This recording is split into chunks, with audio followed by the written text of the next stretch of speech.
अगर आप पाकिस्तान के माशी हालात से परेशान हैं और पाकिस्तान का दर्द रखते हैं और साथ साथ ये जानना चाहते हैं कि हालात को बेहतर बनाने का क्या मौसर हल है,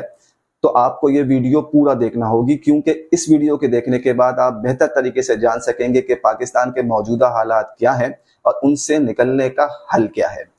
चले वीडियो की शुरुआत करते हैं इस दुआ के साथ कि अल्लाह आपको खुश रखे, खुशबाश रखे, खुशहाल रखे, आमीन। ये वो स्टेटमेंट है जिसमें IMF ने ये ऐलान किया कि उनके एग्जीक्यूटिव बोर्ड ने पाकिस्तान के लिए $3 अरब का स्टैंड बाय अरेंजमेंट अप्रूव किया है, जिसके बाद $1.2 अरब पाकिस्तान को मौसूल हुए और पाकिस्तान को पाबंद किया गया कि बाकी रकम IMF की शराइत से मशरूत है, जो कि पाकिस्तान को अगले 9 माह में पूरी करना है। इन शराइत पर अमल करना किसी भी जमहूरी हुकूमत के लिए सियासी खुदकुशी थी, इसलिए ये जिम्मेदारी निगरां हुकूमत के सर डालने का फैसला किया गया और इसीलिए साबिक वजीर आज़म शहबाज शरीफ ने इलेक्शन से पहले मरदमशुमारी कराने का ऐलान किया और जिसके बाद इलेक्शन मुलतवी होने की तस्दीक इलेक्शन कमीशन ने भी कर दी, ताकि निगरां हुकूमत बगैर किसी अवामी दबाव के सख्त तरीन इक़दाम लेकर IMF का प्रोग्राम मुकम्मल कर सके। यही वजह थी कि इस निगरां हुकूमत ने सिर्फ 1 माह के दौरान पेट्रोल की कीमत में 39 रुपए का तारीखी इजाफा कर दिया और बिजली के बिल्स में अवामी एहतजाज पर उसमें कमी लाने के बजाय न सिर्फ उसकी अदायगी अगले 6 माह की किस्तों की सूरत में लेने पर गौर कर रही है, बल्कि इस बात पर बहस चल रही है कि किस तरह 5.40 पैसे बिजली मजीद महंगी कर दी जाए।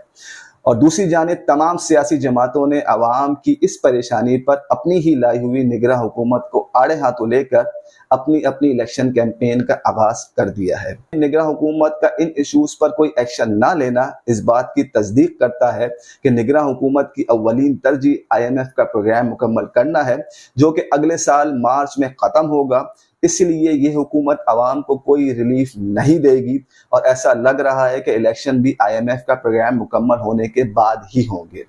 यहाँ ये बात जानना बहुत जरूरी है कि IMF की शराइत आखिर है क्या और क्या आवाम का माशी कत्ल करना ही इसका वाहिद हल है। यहाँ IMF अपने एलामिया में बता रहा है कि डॉलर्स की कीमत का तयन मार्केट करेगी, जो कि अब मार्केट कर रही है, इसीलिए डॉलर 300 रुपए क्रॉस कर गया है।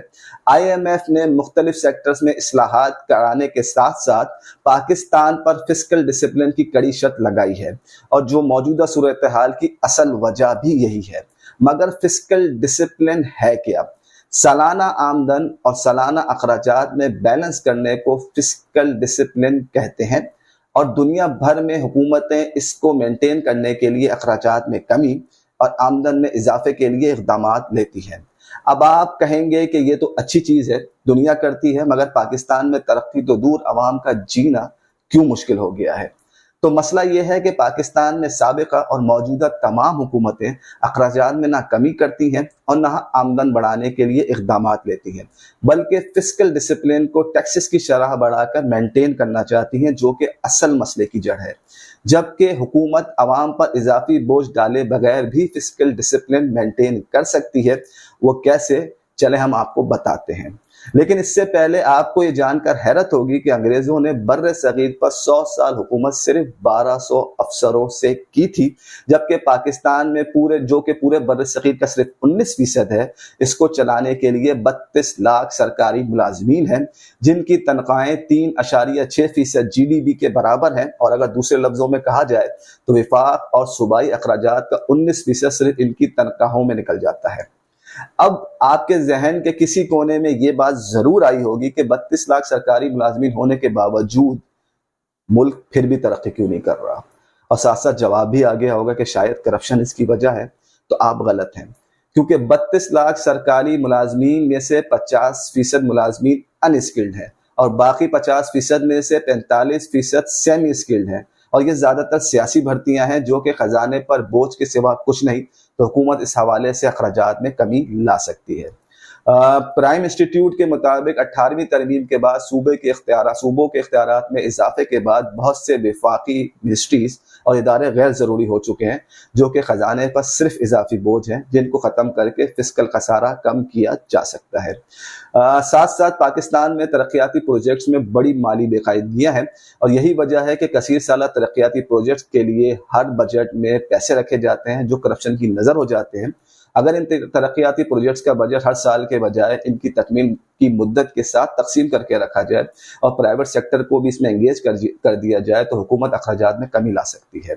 इसी तरह अगर डिफेंस बजट को 15% टैक्स की वसूली से जोड़ दिया जाए तो इसमें हर साल इजाफा भी होता रहेगा और अखराजात में भी खातिर खा कमी आएगी। इसी तरीके से अगर देखा जाए तो यूएनडीपी की हालिया रिपोर्ट के मुताबिक पाकिस्तान का मरात याफ्ता तबका हर साल पाकिस्तानी मईशत से 17.4 अरब डॉलर की मरात लेता है, जिसमें कॉर्पोरेट सेक्टर, जागीरदार, सियासतदान और पाकिस्तान की स्टैब्लिशमेंट शामिल है। अगर इन मरात को ख़त्म या कम कर दिया जाए तो पाकिस्तान को हर मुश्किल वक्त में कशकोल ना उठाना पड़े। आप क्या समझते हैं कि हुकूमत और ऐसा क्या कर सकती है जिससे आवाम को इस मुश्किल वक्त से निकाला जा सके? अपनी राय से ज़रूर आगाह कीजिएगा और अगर आपको इस वीडियो से वैल्यू मिली है और हमारी काविशों को आप सराहना चाहते हैं तो इस वीडियो को लाइक करें, शेयर करें, इस चैनल को फॉलो करें। टिल देन, अल्लाह हाफिज।